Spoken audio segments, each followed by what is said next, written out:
मेरे भाई एडिक्विटी ने रीजनिंग के सवालों का नक्शा पलट दिया है। नमस्ते एवरीवन, कैसे हैं आप सभी। आशा करता हूं कि आप सभी की तैयारी काफ़ी अच्छी तरीके से आप सभी लोग कर रहे होंगे।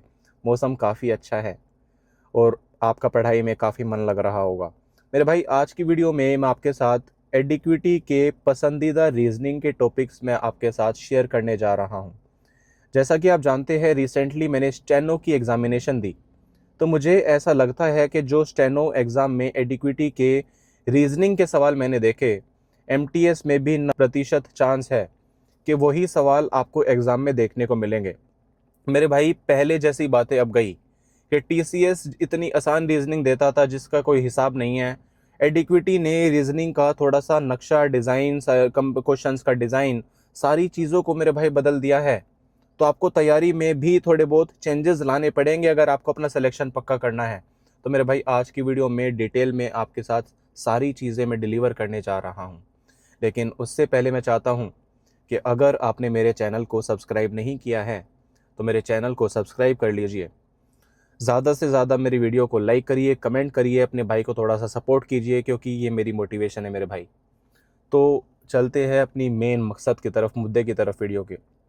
तो मेरे भाई सबसे पहली वैरायटी जो मैंने अपनी एग्जामिनेशन में देखने को मिली और एमटीएस में 90% वो सवाल आने ही आने हैं मेरे भाई, वो वैरायटी है पॉजिटिव क्वेश्चंस। अब आप कहोगे कि पॉजिटिव क्वेश्चंस क्या होते हैं, हमें नहीं पता, क्योंकि हमने आज से पहले एग्जामिनेशंस में मॉक लगाए टीसीएस के, तो उसमें तो हमने पॉजिटिव क्वेश्चंस नहीं देखे। तो मेरे भाई पॉजिटिव क्वेश्चंस मैं आपको बता देना चाहता हूँ कौन से होते हैं।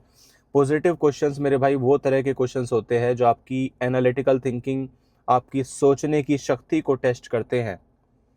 पॉजिटिव क्वेश्चंस देखते हैं, आपको एक सिचुएशन देते हैं और देखते हैं कि इंडिविजुअल उस सिचुएशन से कैसे रिस्पॉन्स करता है।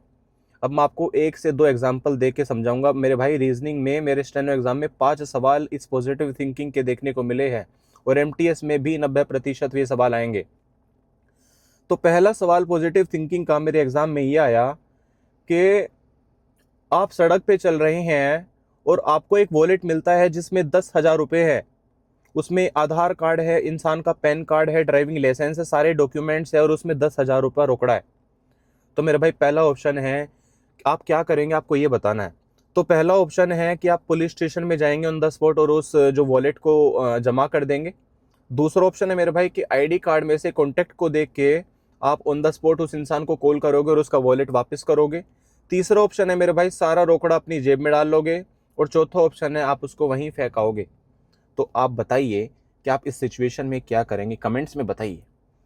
मैंने इसका आंसर दिया है कि मैं ऑन द स्पॉट उस इंसान को आईडी कार्ड से देख के उसका नंबर, उसको कॉन्टैक्ट करूंगा और जल्द से जल्द उसका जो डॉक्यूमेंट्स है, उसका कैश है, उसका वॉलेट है, सब उसको वापस लौटा दूंगा। तो मेरे भाई इस तरीके के क्वेश्चंस को बोलते हैं analytical thinking questions, positive questions. और ये सवाल एडिक्विटी के पसंदीदा सवालों में से एक है। 4 से 5 सवाल मेरे को स्टेनो एग्जाम में सेम तरह के मिले। दूसरा उदाहरण सुनिए आप किस तरीके के क्वेश्चंस आ सकते हैं। तो मेरे भाई जैसा कि आप जानते हैं, टीसीएस में हमें स्टेटमेंट कंक्लूजन के क्वेश्चंस देखने को मिलते थे कि all A are B, all B are A, some A are B. तो हमें कंक्लूजन्स दिए होते थे, उनमें से हम फटाक से आंसर दे देते कि ये हमारी जो कंक्लूजन है ये बिल्कुल ठीक है। लेकिन मेरे भाई एडिक्विटी ऐसा नहीं कर रही। एडिक्विटी ने स्टेटमेंट और कंक्लूजन्स के क्वेश्चंस को स्टेटमेंट वाइज बना दिया है। अब मेरी बात ध्यान से सुनिए।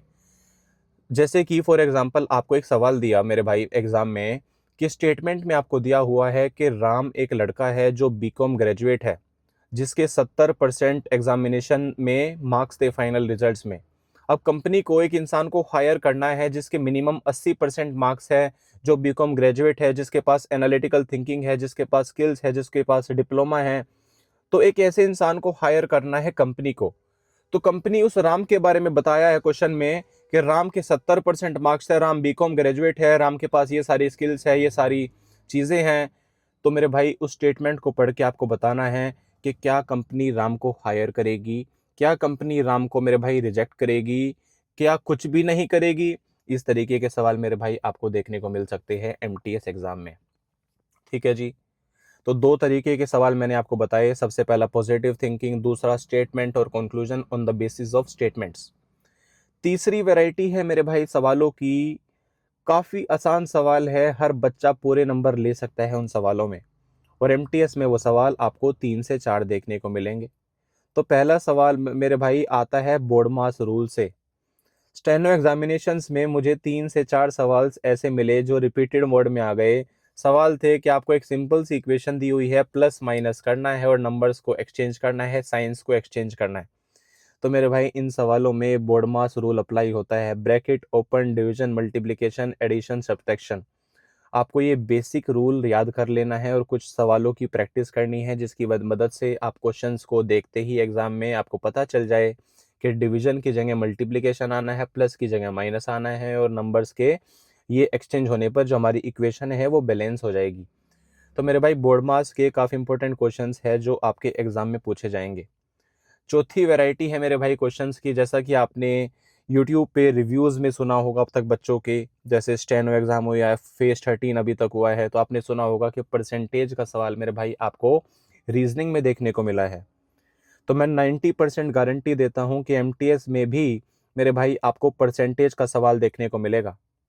अब परसेंटेज का सवाल इतना मुश्किल नहीं होगा कि आपको काफ़ी मुश्किल परसेंटेज निकालने के लिए कहा है कहे वो एडिक्विटी। नहीं, आपको एक सिंपल सा क्वेश्चन रीजनिंग में दिया जाएगा, जिसमें आपको कहा जाएगा मेरे भाई कि एक आइटम है, एक सेल्समैन है जो एक आइटम 100 रुपये का बेचता है, उस पर आपको 9% डिस्काउंट देता है। तो मेरे भाई कॉस्ट प्राइस बताइए उस सेल्समैन का। तो इतना सवाल, आसान सवाल मुझसे स्टेनो एग्जामिनेशन में पूछा गया। मुझसे कहा कि एक आइटम 60 रुपये का है, उस पर मेरे भाई 5% हमारे सेल्समैन ने डिस्काउंट दे दिया, तो उसको कितने रुपये का वो प्रोडक्ट पड़ा। तो ये सवाल काफ़ी आसान परसेंटेज का मेरे भाई रीजनिंग में आपसे पूछा जा सकता है। पांचवी वैरायटी है मेरे भाई सवालों की आपसे जो पूछी जा सकती है, वो है मेरे भाई ब्लड रिलेशंस। ब्लड रिलेशंस में से एक काफ़ी आसान सवाल आपको देखने को मिल सकता है। स्टेनो एग्जामिनेशन में मुझसे एक काफ़ी आसान सवाल पूछा गया, जो इक्वेशन बेस्ड ब्लड रिलेशंस के क्वेश्चंस आपने देखे होंगे ना, कि ए हैशटैग बी मतलब A is the wife of B, B at the rate C मतलब B is the father of C. तो इसमें आपको डायग्राम बनाना मेरे भाई आना चाहिए। जैसा कि आप जानते हैं, अगर ए बी का हस्बैंड है तो बी हमारा रेक्टेंगल में आएगा, अगर बी एक लड़की है तो वो सर्कल में आएगी, वाइफ है तो अगर दो लाइंस आ जाएंगी, अगर फादर है तो फादर ऊपर आएगा, सन नीचे आएगा, अगर भाई बहन है तो एक सिंगल लाइन आ जाएगी। तो ये सारे मेरे भाई ब्लड रिलेशंस के बेसिक कंसेप्ट्स आपको जानना काफ़ी ज़रूरी है। और एमटीएस में मैं कहता हूँ मेरे भाई 1 से 2 सवाल आपको ज़रूर ब्लड रिलेशंस के देखने को मिलेंगे। अगली वैरायटी सवाल जो एडिक्विटी आपको देगी ही देगी मेरे भाई, वो है मेरे भाई डाइस के क्वेश्चंस। काफ़ी आसान वैरायटी है क्वेश्चंस की, हर बच्चा पूरे नंबर ले सकता है। सवाल के बारे में आपको बताता हूं कि सवाल किस तरीके का आपसे पूछा जाता है। तो सवाल में मेरे भाई सिंपल सा है, वो डाइस होता है ना जो खुला हुआ, वो दे देते हैं आपको कि सबसे पहले ऊपर 4 है, 5 है, 6 है, लेफ्ट में 1 2 3। तो कहते हैं कि 6 के अपोजिट 3 है, 4 के अपोजिट 2 है, तो बताइए 1 के अपोजिट क्या होगा मेरे भाई। तो इसमें एक इंपॉर्टेंट ट्रिक होती है, आप देख सकते हैं किताबों में, यूट्यूब पे, जैसे 1 है, 6 है, 8 है, तो वो कोरस्पेंडेंस जो हमारे होते हैं वो हमारे अपोजिट होते हैं। जैसे 1 छोड़ा, उसके बाद 2 आया, उसके बाद 3 आया, तो 1 के अपोजिट मेरे भाई 3 होगा। ऐसे ही लेफ्ट से देखते हैं, जैसे 2 है, 4 है, 6 है, तो हमारा 2 के अपोजिट 6 होगा। तो हम सारे ऑप्शंस को कैंसिल कर सके, ऑप्शंस के सहारे से हम उस क्वेश्चंस को सोल्व कर सकते हैं कि सारे डिजिट्स आ गई, अब 1 के अपोजिट क्या होगा मेरे भाई। तो ये डाइस का क्वेश्चन बड़ा इंपॉर्टेंट है, जो स्टेनो एग्जाम में भी पूछा गया, जो फेस 13 एग्जाम में भी पूछा गया, और मैं कहता हूँ 95% मेरे भाई एमटीएस एग्जाम में भी पूछा जाएगा। तो ये 5-6 वैरायटी मेरे भाई मैंने आज आपको ऐसी बताई जो आपके एमटीएस एग्जाम में आने की पूरी पूरी संभावना है मेरे भाई। तो यही थे एडिक्विटी के 5-6 पसंदीदा टॉपिक्स, जिनमें से एडिक्विटी सवाल बना रही है हर एग्जाम में। तो मेरे भाई अगर आपको वीडियो अच्छी लगी हो, अगर आपको लगा हो कि मैंने आपको सच में कुछ इन्फॉर्मेटिव बताया है, तो आपका फ़र्ज़ बनता है मेरे भाई मेरे चैनल को सब्सक्राइब करना, बेल आइकन दबा लेना, क्योंकि मैं जैसे ही वीडियो अपलोड करूँ आपको वो अपडेट मिल जाए। वीडियो को लाइक कर देना, वीडियो को शेयर कर देना, और अगर मेरे भाई आपके कोई डाउट्स है, किसी भी तरह के डाउट्स, तो आप कमेंट सेक्शन में छोड़ सकते हैं। और अगर आपको सेम स्ट्रेटेजी इंग्लिश की भी चाहिए, फिर भी आप कमेंट सेक्शन में बता सकते हैं। मेरे भाई आप सभी से रिक्वेस्ट है कि दिवाली से पहले मेरे आपके भाई के 10,000 सब्सक्राइबर्स पूरे करा दो। जी जान लगा के वीडियोस देखो, लाइक करो, भरपूर कमेंट्स करो। ये टारगेट मुझे दिवाली से पहले अचीव करना है मेरे भाई। मैं वादा करता हूँ कि आपके लिए मज़ेदार कंटेंट लाता रहूँगा। हम और आप दोनों मिलके इस साल सिलेक्शन लेंगे मेरे भाई। तो ठीक है जी, मिलते हैं नेक्स्ट वीडियो में एक नई अपडेट के साथ, एक नई इन्फॉर्मेशन के साथ। Till then, bye bye.